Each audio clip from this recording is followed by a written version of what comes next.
नमस्कार दर्शक बंधु ओडिया साहित्य रिव्यू यूट्यूब चैनल को आपण मानक समस्त को स्वागत। आज आम आलोचना करबा छांद संपर्क रे छांद कौन छांद केउठी केउठी व्यवहार हुए छांद केउठु आसिला एवं तापर आलोचना करबा छांद और छंद भितर कौन प्रभेद रही कि नाही से विषय टिके आलोचना करबा एवं ओडिया छांदर दुई तीनोटी पद संपर्क रे मध्य आलोचना करबा। तेबे ओडिया साहित्य बा ओडिया रे एक श्रेणी रे प्राचीन साहित्य छंद काव्य नाम रे परिचित।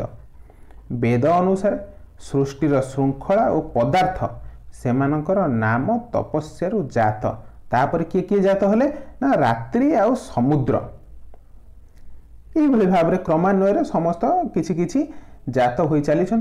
वैज्ञानिक अनुसंधान जना पड़े कौन ना प्रथमे गोटे जिनिसर उद्भावन होता है आविष्कार होता है एवं तापरे ताहार नामकरण होता है।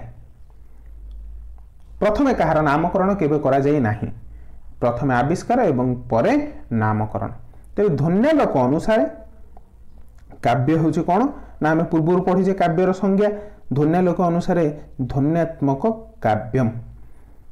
से भली काव्यादर्श दंडी कहते कौन ना इष्टार्थव्य छिन्नो पद्यावली काव्यम। से भली साहित्य दर्पण रे विश्वनाथ कविराज कहते कौन ना वाक्यं रसात्मकं काव्यम। सेतिपई साहित्य दर्पण रे महाकाव्य खंडकाव्य चंपूर विभिन्न विभिन्न बा पृथक पृथक लक्षण रही। प्रथमे पद्य सबु रचना होइथिला सबु जुगरे सबु साहित्यर मध्य शोक बा आवेगर पद्यर सृष्टि। शोक समय आमे किछि हठात आम पार्टी किछि बाहरी पड़ी थाए ताहा पद्य आकार रे अधिकांश समय बाहरी थाए। तेणु पद्यर सृष्टि शोक बा आवेगर जेते बेले छोट पिलाटी कांदिबा बेले बा नाचिबा बेले मनरे बा मने कर ता मनरे से गोटे गीत को गुणगुणेला बा गीत को प्रकाश कला एवं अंगचालना कला हुए तो यह निज भितर जो रसर आवेगर होता है जो रस प्रस्तुत है निज भितर से रसर आवेगर हुए तो होता पारे। यही अंग प्रत्यंग चालना को नृत्य और वाक्यर निर्गमन को छंद कह जाए। तेणु छंद को वाक्यर नृत्य बोली कह जाए। विज्ञान आलोचना द्वारा गोटे जिनिस ताहाकू विश्लेषण करा जाए बा ताहाकू गवेषणा करी ताहाकू विश्लेषण करा जाए। सेही भली छंद को विश्लेषण करी ता मध्यरु राग नामक गोटे स्वर नृत्य आविष्कार करा जाइछि बा छंद को जेतेबेले विश्लेषण करागला ता मध्यरु गोटे छंद अनुसारे जेतेबेले ताहाकू पाठक गोटे पाठ करथुए के ना श्रोता कवितार रसरे हुए तो बुड़ी न पारे मात्र जेतेबेले राग गान करा जाए बा रागरे जेतेबेले ताहाकू गान करा जाए श्रोता रसरे तरली जाइथाए ता मन तरली जाइथाए।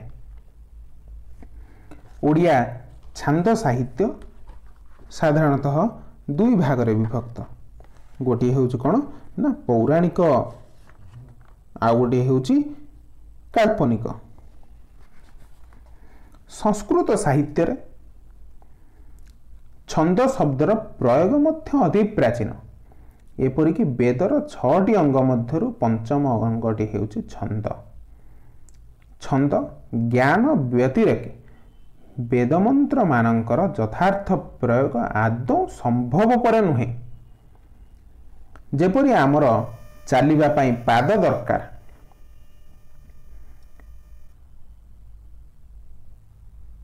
ठीक सेहीपरि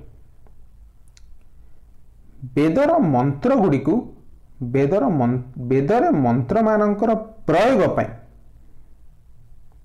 से भली कौन आवश्यक ना छंद आवश्यक।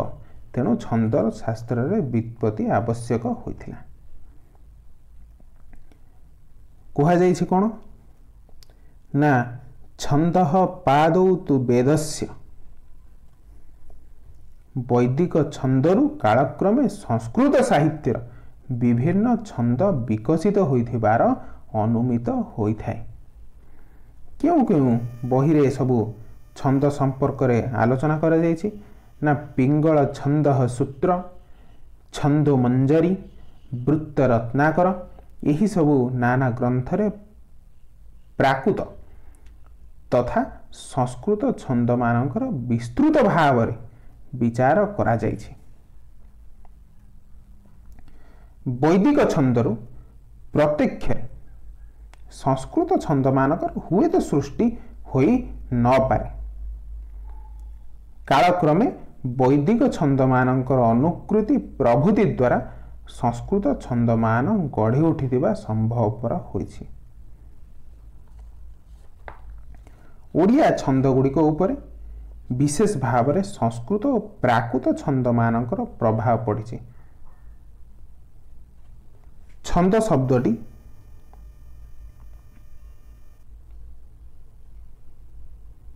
च दी आह्लादन यही धातुर निष्पन्न होइछि। साधारणतः गद्य ठारू भिन्न भाव में जहाँ रचित होइथाय आवृत्ति काल मधुर स्वर जहाँ संजोग हेतु जहाँ मनरे आह्लादन सृष्टि करे ताहा ही हेउछि छंद। यही छंद शब्दरु प्रथमे ओडिया रे छांद शब्दर उत्पन्न होइछि। आमे एठारे देखिबा पार्थक्य कोन जेहेतु आमे देखुचे तेबे यही छंद शब्दरु छांद शब्दर उत्पन्न होइछि। नानाविध राग रागिणी रे ओ छंद रे जो प्राचीन ओडिया काव्य गुड़ी को गान करा जाउथिला सेगुड़ी को बा सेगुड़ी समूह को समूह भाव रे छांद साहित्य नाम रे परिचित। से भली छंद शब्दरु छांद शब्दर व्युत्पत्ति निर्देश कले आपाततः अर्थगत असंगति देखा जाई पारे, किंतु भाषातत्व राज्य रे गोटिए यह साधारण कथा। उदाहरण गोटे देले निश्चित भाव में भल भाव में बुझी पारिबे। लोकचलन रे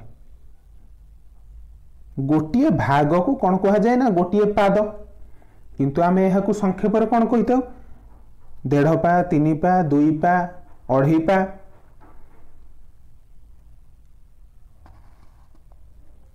संस्कृत श्लोक गुड़िक साधारणतः 4 धाड़ी विशिष्ट रचना, प्रत्येक धाड़ी गोटे पाद रूपे कथित होता है। यही पादयुक्त रचना परे परे पद्य नाम रे कथित है। क्रम क्रमे क्रमे कौन है ना गद्य कविता बा पद्य भिन्न होइथिबारु कविता अर्थ रे पद्य शब्दर प्रयोग है।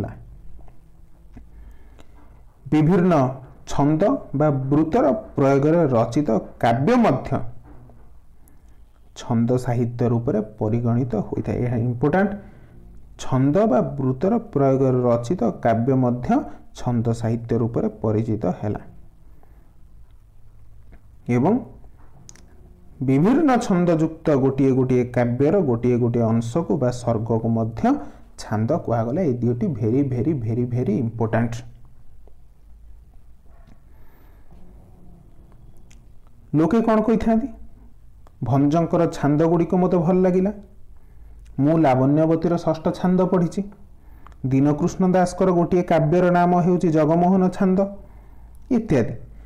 तेणु आमे लक्ष्य करिबा जे कोन ओडिया रे छंदरु निष्पन्न छांद शब्द पद्य काव्य सर्ग यही सब अर्थ रे प्रयोग होई आसीछि।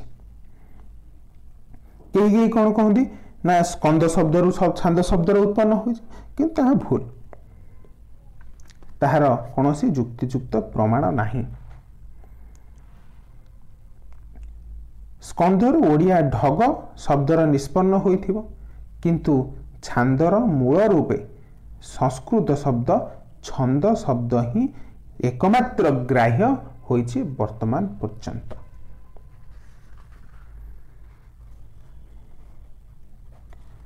उदाहरण कौन? न फेरई थर थर चारु चाहाणी, न फेरई छन छन मन काहाणी, परथम प्रणय गो संगम रंगा, विरह दीर्घ श्वास मरम भंगा, सुखर वेदना मोर नीरव प्रीति, न फेरिब कंठ गो तो मधुर गीति। यह अन्नदा शंकर रायंकर यौवन थरे गला और आसेना जो तांकर गोटे कविता रही सही कवितार। पौष जगे शिशिर लागे पुराण करे क्रंदन, ए तनु मोर नवीन कर श्यामल कर यौवन। वैकुंठनाथ पट्टनायकर। अधर भरी मदिरा झरी पड़ु गो मरु भुवने, आलस आखि पीरती चाखी बिरहु चिर सपने। यह मध्य सही वैकुंठनाथ पट्टनायकर जो दुईटी पद कहली यह तांकर यौवन पूजा जो रही कविता सही कवितार। तेबे निश्चित भाव में मु आशा करे आपण माने समस्ते छंद को भल भाव बुझी जाइथिबे। जदि कौन डाउट थाए तेबे निश्चित भाव में कमेंट रे जणातु। धन्यवाद। रहुची। जय जगन्नाथ।